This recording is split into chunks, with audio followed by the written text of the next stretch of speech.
Hi friends, let's get started on today's Writer's Workshop activity. So today we have two learning targets. Today you will be able to say that I can tell a story with pictures and words, and you will be able to say that I can use strategies to stretch out my words. Okay, so remember to focus on having pictures and words in our writing and also stretching out words that we are unsure of. So you can tell a story with pictures and words. So let's look at this book title right here. This is a book called A Sick Day for Amos McGee. And in this book, I have taken a picture or a page from that story to share with you. And I'm noticing some things in that picture. I'm noticing that the author wrote some words. There are the words. But I also noticed that the illustrator put some pictures in that book, and the pictures and the words match. They're both showing that our character, Amos McGee, is excited about his friends arriving. The words say that my good friends are here, his face is showing that he's happy, and I see a friend. So they match. So it's really important that when we're doing our writing, we don't just draw our picture, we write words to match what we've drawn. Here's another example. See this book, Puppy Mind? I see in the story right here that there is a picture. But I also see some words, and those words match what that picture is showing. So I can tell by looking at that picture that that boy is angry about something, and he's directing that anger towards the dog.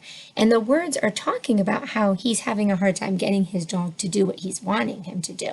So that matches, the picture and the writing match. So we have our sight words that we know. They're in our brain, and when we see them, we say them. Or when we want to say them, we write them. But there's some other words that we don't know, and we have to think about those words, like these words, dog and snake. So how do we write those words when they're not words that we've ever learned or seen before? That's what we're going to focus on today.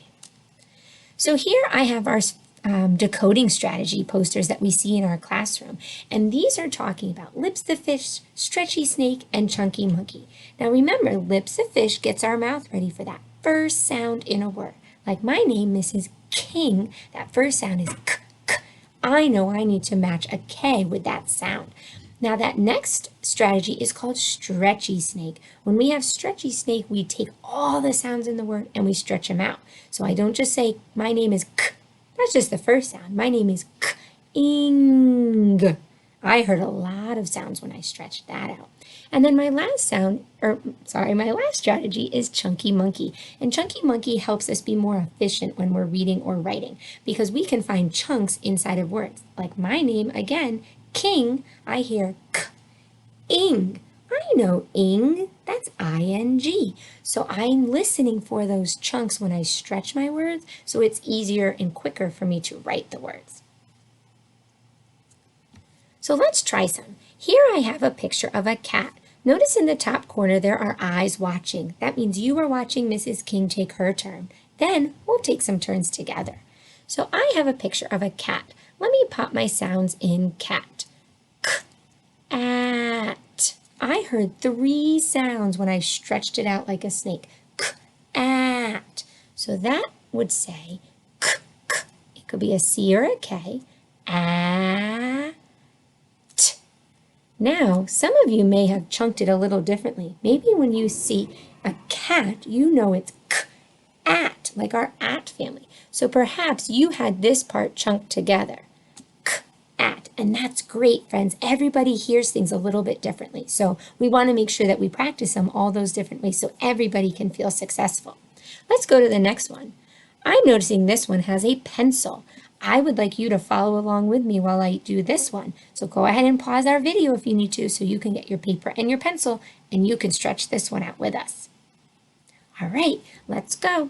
So first we're going to stretch the sounds in apple. Ready? App.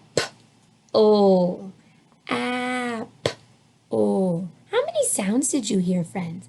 App, oh. I heard 3 sounds. App, oh. What was my first sound? Ah. What was my second sound? P. And what was my last sound? Oh, app, oh. Thank you for stretching that word out and putting the letter that corresponds with the sound into the right location. All right, here's our next one. I see a fish. Can you stretch it out? Ish, ish. Make your lines. Ish. I'm going to make that line a little bit longer because I'm hearing a sound shh, which I don't think that goes with any of my letters. So I need to think about which two letters or multiple letters could come together to make a chunk that would make that sound. So let's make our first few letters. And this one says shh. Does anyone remember what digraph we talked about that says shh? Nice job. S-H says shh. So we only heard 3 sounds, but when we're writing that, sometimes multiple letters make those sounds. Double check. Ish. Fish. Nice job. So this next one, friends, I want you to try to do on your own. So you can pause the video and you can stretch out all the sounds in zebra. Make sure you make your lines for each sound, and then you write the letters on top of each line that corresponds with that sound you heard. Okay, so that's your word zebra. Pause the video and do that one. So great job stretching out some sounds today in your words. Remember, we don't always write sight words. It might be easy for us to fall back on sentences like I see a or I like the, but then what do you do at the end when you have to say I see a zebra? You have to know how to stretch out those words, and that's what we practiced today. So hopefully you can say that I can tell a story with pictures and words, and that when I write my words, I can use my strategies to stretch them out. Let's look at an example of Mrs. King's writing. Here I drew a picture of myself at the beach and all of the things that I can see and do at the beach. And I want to double check really quickly if I followed all of the expectations for today and I met my learning targets. So over here, I have a beautiful picture, if I do say so myself, of the beach, and I've labeled things in the picture. I knew how to write sand from chunking, and I knew how to write shells from finding those chunks and stretching out the other sounds. None of those were sight words. I did that all from my brain and using my strategies.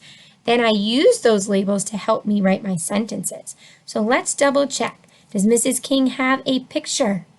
Yes, she does. Does Mrs. King have words? Yes, she does. And she used a combination of sight words and then some words that she had to stretch out. And did I use a strategy to be successful today? I did. I was a stretchy snake and I was a chunky monkey in my writing.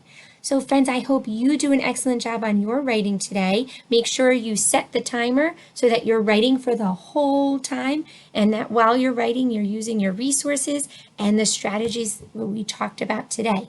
Lips of fish gets that first sound down on the paper. Stretchy snake listens for the rest of the sounds, and chunky monkey helps you be more efficient by listening for those familiar chunks like our digraphs or our word families. All right, great job, friends. I can't wait to see your writing.